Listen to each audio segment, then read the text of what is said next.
அன்பு நண்பர்கள் அனைவருக்கும் வணக்கம். வாழ்க வையகம், வாழ்க வளமுடன். எல்லா புகழும் ஆண்டாளுக்கே, நரசிம்மன் திருவடிகளே சரணம். ஸ்ரீமத்தி விஷ்ணு சித்தாரிய மனோநந்தன ஹேதுவே நந்தநந்தன சுந்தரி கோதாய நித்திய மங்கலம். தென்னாடுடைய சிவனை போட்டு என் நாட்டுக்கு நிறைவாக போட்டு. நான் ஏற்கனவே ராமராஜ்ஜி சொன்னப்போ 10 நிமிஷம் நீங்கள் பேசுங்க. இல்லை 2 சூப்பர் ஸ்பீக்கர்ஸ் இருக்காங்க, அஸ்வத்தாமன்ஜியும் இளங்கோவன்ஜியும் சொன்னதுனால நான் ஒரு 5 நிமிஷம் மட்டும் வந்து பேசிக்கிறேன்.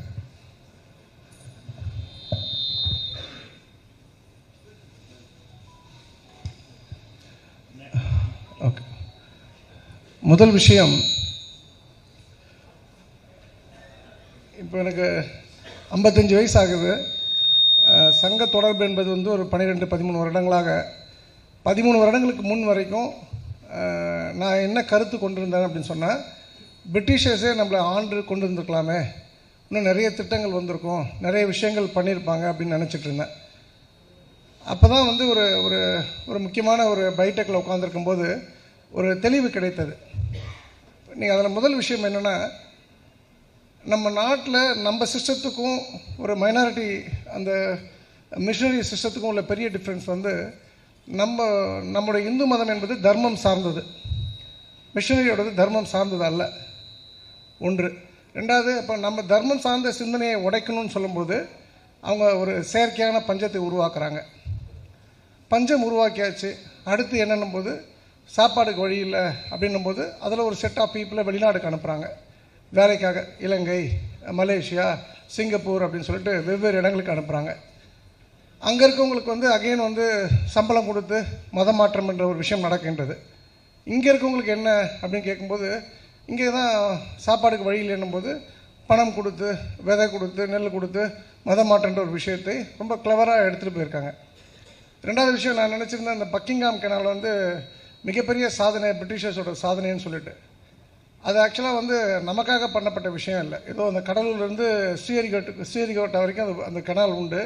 அது மக்கள் விவசாயம் பண்ணுறதுக்காக பண்ணலை. விவசாயம் பண்ண பொருட்களை எடுத்து போவதற்கு வந்து படகுகள் வழியாக, கப்பல் வழியாக எடுத்துகிட்டு போகிறதுக்கு ஒரு கெனால் தேவைப்பட்டது. அதற்காக அவங்க ஊருக்கு அதை எடுத்துகிட்டு போகிறதுக்காக கெனால் ஃபார்ம் பண்ணியிருக்காங்க. ரெண்டாவது விஷயம். மூன்றாவது, பிரிட்டிஷர்ஸ் தான் வந்து ரயில் பாதை அமைச்சாங்க அப்படின்ற ஒரு எண்ணம் எல்லோருக்குமே உண்டு. அவங்க நமக்காக பண்ணலை, அவங்க பொருளை கொண்டு வருவதற்கும் எடுத்து செல்வதற்காக அந்த ரயில் பாதை என்பது அமைக்கப்பட்டது. இன்ஃபேக்ட் அதை அமைச்சு ரொம்ப நாளைக்கு அப்புறம் தான், அந்த குட்ஸ்லாம் அமைச்சு ரொம்ப நாளைக்கு அப்புறம் தான் பேசஞ்சர் ட்ரெயின்ற ஒரு விஷயத்தையும் அவங்க வந்து கொண்டு வந்தாங்க. நாலாவது விஷயம் பார்த்திங்கன்னா, ஒரு யூபியில் வந்து ஒரு அந்த டைமில் ஒரு ஹெட் ஆஃப் நெயில் அப்படின்னு சொல்லிட்டு ஒரு கவர்னர் இருந்து பாடாப்படுத்தி எடுக்கிறார் அங்கே இருக்கக்கூடிய மக்களை. அவர் ஒரு டைமுக்கு அப்புறம் பிரிட்டிஷர்ஸ் வந்து தமிழ்நாடுக்கு டிரான்ஸ்ஃபர் பண்ணுறாங்க. அப்போ அவருக்கு இங்கே செலவு வைக்கணும் போது கடலூரை சேர்ந்த அஞ்சலை அம்மாள் என்ற ஒரு பெண்மணி பெருங்கூட்டத்தை திரட்டி அவருக்கு செலவு வைக்கக்கூடாதுன்னு சொல்லும்போது மிகப்பெரிய கொடுமை, யூபியில் அந்த மக்கள் சந்தித்த கொடுமையை விட நம்ம மக்களுக்கு அதிகமாக கொடுமை புரிந்தவங்க வந்து இந்த பிரிட்டிஷர்ஸ் தான். ஸோ இன் ஆல் சென்ஸ் வந்து நீங்கள் எப்படி பார்த்தாலும் நம்மளை எவ்வளோ சீர்குலைக்க முடியுமோ அந்தளவுக்கு சீர்குலைத்து, நம்ம எஜுகேஷன் சிஸ்டத்தை குலைத்து, தமிழ்நாட்டை மட்டுமல்ல இந்தியாவே சுரண்டி வேட்டையாடின அவங்களுடைய மெயின் நோக்கம், பிரிட்டிஷர்ஸோட மெயின் நோக்கம் கன்வர்ஷன்ற ஒரு விஷயந்தான். இந்த கன்வர்ஷனால் என்ன அப்படின்னா, இன்றைக்கி அந்த கன்வர்ஷன் நடந்ததுனால தான் நாட்டில் வந்து அதிக அக்கிரமங்களும் அநியாயங்களும் இருக்கின்றது என்பதுதான் உண்மை. இன்றைக்கி போதை, எங்கே பார்த்தாலும் போதை. சின்ன பசங்க பார்த்திங்கன்னா, ஒரு வாரத்துக்கு முன்னாடி ஒரு 16-17 வயசு பையன் ஒருத்தன், ஒரு 3 பேர் ஒரு வட இந்திய பையனை போட்டு கத்தியால் வெட்டுறாங்க. போதையில் என்ன பண்ணுறேன்னு தெரியல. இந்த போதை கலாச்சாரம் எப்படி வந்தது? நம்மளுடைய எஜுகேஷன் சிஸ்டம் வந்துன்னா அந்த போதையை வந்து எங்கேயுமே நம்ம அதை வந்து பற்றி எங்கேயுமே குறிப்பிடல, எங்கேயுமே அதை நம்ம வரவேற்கல. ஆனால் பிரிட்டிஷர்ஸ் இதெல்லாம் காமன். அந்த டேட்டிங்லேருந்து எல்லா விஷயமே அந்த மேற்கத்திய கலாச்சாரம் அப்படின்ற ஒரு விஷயம் இருக்குதுன்னு நம்ம புரிஞ்சுக்கணும். ஸோ இதை வந்து நம்ம இந்த சரியான நேரத்தில் ஒரு சரியான மொழிபெயர்ப்பு நூலாக நான் இந்த விஷயத்தை நான் பார்க்குறேன். இது ஒரு பகுதி. அப்போ ஏதோ இந்த கன்வர்ஷன்ற ஒரு விஷயம் நம்ம தாண்டி போயிட்டோம் அப்படின்னு சொன்னால், தமிழ்நாடு வந்து ஆல்ரெடி பாதி சுடுகாடாகிடுச்சு. இன்னும் வந்து நம்ம கண்ணும் காணாமல் போனால் அது முழு சுடுகாடாகிடுன்றது நீங்கள் புரிஞ்சுங்க. இது நம்ம நாடு. எப்படி சொல்லுவாங்க, இது என்னுடைய பிறப்புரிமை அப்படின்னு சொல்கிற மாதிரி நம்ம கோயில்களையும் நம்ம மதத்தையும் நம்முடைய சுதந்திரத்தையும் பேணி காக்கணும்னா நாம் தயவுசெய்து வெளியில் வரணும். நாம் எல்லாருமே டிவி பார்த்துட்டு ஐபிஎல் அடுத்த மாதம் வரப்போது பார்த்துட்டு வீட்டில் இருந்தோம் அப்படின்னு சொன்னால் நத்திங் வில் ஹேப்பன். நம்பர் 2, இங்கே வந்து பேசி தான் வந்து ஆட்சிக்கு வந்தாங்க. கோவில் கூடாது என்பது என் நோக்கம் அல்ல, கோவில் கொடியவர்களின் கூடாரமாக ஆகக்கூடாது என்பதான் நோக்கம்னு சொல்லிட்டு இன்றைக்கி எப்படி இருக்குது, கோயில் கொடியவர்களின் கூடாரமாக தான் இருக்குது. அப்போ இன்றைக்கி வந்து இதுக்கு நம்ம என்ன பண்ண போகிறோம்? இப்போ நான் உதாரணத்துக்கு இப்போ இதில் எல்லாருமே எல்லா கோயிலுக்கும் போகிற ஆட்கள் தான். திருச்செந்தூர் போனோம் அப்படின்னா நீங்கள் ஒன்று ஒரு 3 நாள் லீவு போட்டு 10 மணி நேரம் க்யூவில் நின்னா திருச்செந்தூர் போய் சாமி கும்பிடலாம். கும்பிடும் போதும் ஊர்பட்ட கெட்ட வார்த்தை சொல்லி திட்டுவாங்க.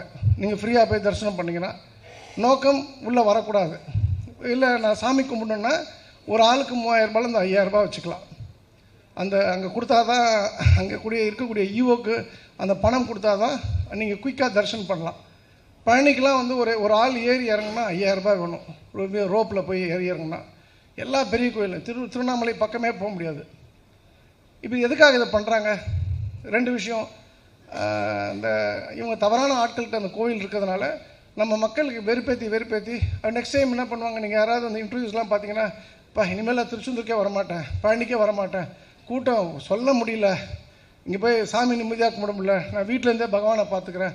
கோவில் வராமல் தடுப்பது வந்து ஒரு திராவிட மாடலுடைய ஒரு முக்கியமான அஜெண்டா. நாம் யாரும் அதை சரியாக புரிஞ்சிக்கல. 2வது விஷயம், இந்த கோவில் இப்போ விஸ்வ பட்சத்தில் செந்தில்னு சொல்லிட்டு குன்றத்தூரை சேர்ந்தவர் ஒரு 2 நாளைக்கு முன்னாடி ஒரு வைரல் வீடியோ பார்த்துருக்கலாம். குன்றத்தூர் முருகர் கோயிலில் வைத்து கிறிஸ்துவ மத பிரச்சாரம் நடக்கின்றது. அவர் வந்து தைரியமாக தன்னந்தனியாக இருந்து போராடி அவங்கள வந்து அடித்து விரட்டுறாங்க. அப்போ எந்த அளவுக்கு அந்த அரசாங்கம் வந்து எப்படி இடம் கொடுத்துருக்காங்க, நம்ம கோயிலில் இருந்து மத மாற்றத்துக்கு ஆதரித்து ஒரு விஷயம் பண்ணுறாங்கன்னா, அப்போ நாம் எல்லாருமே தூங்கிட்டு இருக்கனால தான் அந்த அரசாங்கம் துள்ளி எழுந்து விளையாடிட்டு இருக்காங்க. நம்ம எல்லாருமே படிச்சிருப்போம் சின்ன வயசில், 4 எருதுகள் ஒரு சிங்கம். 4 எருதுகள் தனியாக இருந்தால் அந்த சிங்கம் 4 சாப்பிட்றோம். 4 எருதுகள் ஒன்றா இருந்ததுன்னா ஒன்றுமே பண்ண முடியாது. நமக்கு பிரச்சனைன்னு வரும்போது நம்ம செட்டியார், வன்னியர், முதலியார், ஐயர், ஐயங்கார், ஏதாவது ஒரு 100 ஜாதி சொல்லி பிரிஞ்சு நிற்கிறோம். மற்ற கிறிஸ்துவர்னா கிறிஸ்துவராக நிற்கிறாங்க, இஸ்லாமியர்னா இஸ்லாமியராக நிற்கிறாங்க. அப்போ நாம் இந்த இடத்துல இந்துக்களாக ஒன்றுபட வேண்டிய நேரம் வந்தாச்சு. அதுலேயும் குறிப்பாக திருப்பரங்குன்றம். இந்த திருப்பரங்குன்றத்தை பொறுத்த வரைக்கும் ஒரு ஜட்ஜ்மெண்ட் கொடுக்குறாங்க, அதை நான் வந்து இம்ப்ளிமெண்ட் பண்ண மாட்டேன்னு சொல்லிட்டு கவர்மெண்ட் ஃபைட் பண்ணுறாங்க. இன்னொரு இடத்துல திருப்பூரில் பார்த்திங்கன்னா ஒரு முருகர் கோயில், அது புறம்போக்கு இடத்துல இருக்குது, இடிக்கணும்னு சொல்லி ஒரு ஆர்டர் கொடுத்தோன்னா ஆர்டர் வந்து 1 ஹவரில் போய் இடிக்க போக்கில் என்ன நினைக்கிறாங்கன்னா எந்த அளவுக்கு தெளிவாக இருக்காங்க பார்த்துங்க. அப்போ நாம் வந்து கொஞ்சம் விழிப்புணர்வை பெற்றுக்கொண்டு இந்த இடத்துல ஃபைட் பண்ணணும்.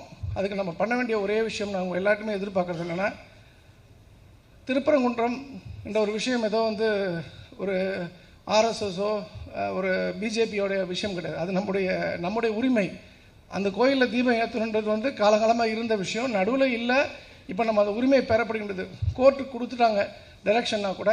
நாம் எல்லோருமே மார்ச் 2 பௌர்ணமி, ஒவ்வொரு பௌர்ணமியும் லட்சக்கணக்கான பேர் அந்த ஊருக்கு போய் நம்முடைய பலத்தை காமிச்சாதான் வந்து இந்த அரசாங்கத்துக்கு பயம் வரும்.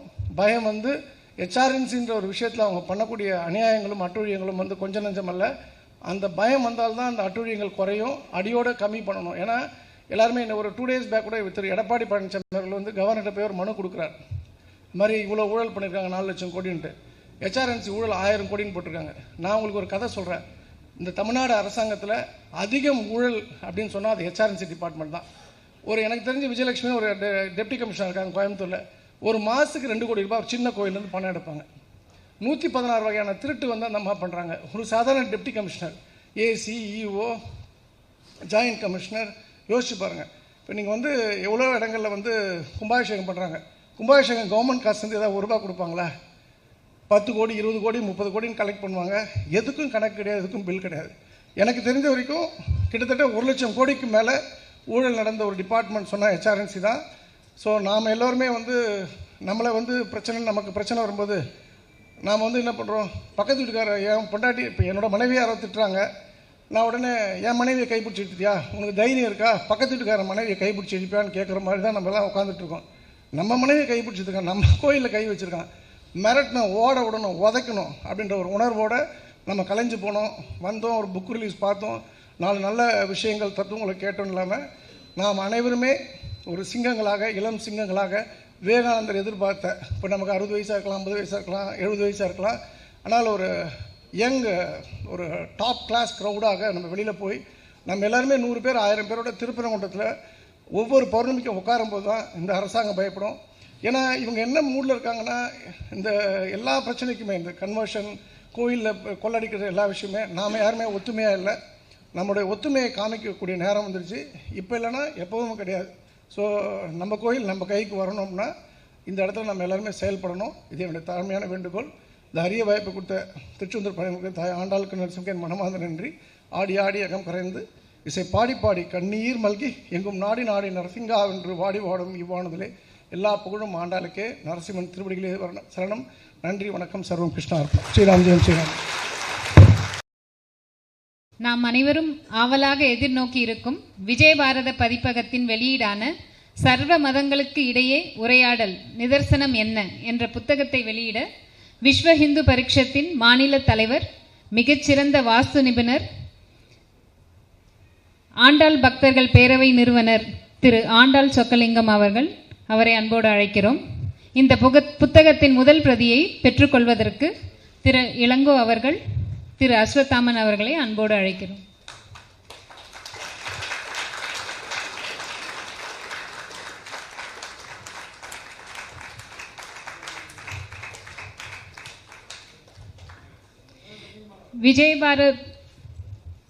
விஜயபாரத பிரசுரத்தின் இந்த புத்தகத்தின் விலை ரூ. 80. இன்றைக்கு மட்டும் சலுகை விலையில் 50 ரூபாய்க்கு கிடைக்கும். அனைவரும் பெற்று பயனடையுமாறு கேட்டுக்கொள்கிறோம். இந்த நூலை சுவாமிஜி அவர்கள் வெளியிடுமாறு அன்போடு கேட்டுக்கொள்கிறோம். இந்த நூலின் பிரதியை திரு இளங்கோஜி அவர்களும் திரு அஸ்வத்தாமன்ஜி அவர்களும் பெற்றுக்கொள்ளுமாறு கேட்டுக்கொள்கிறோம்.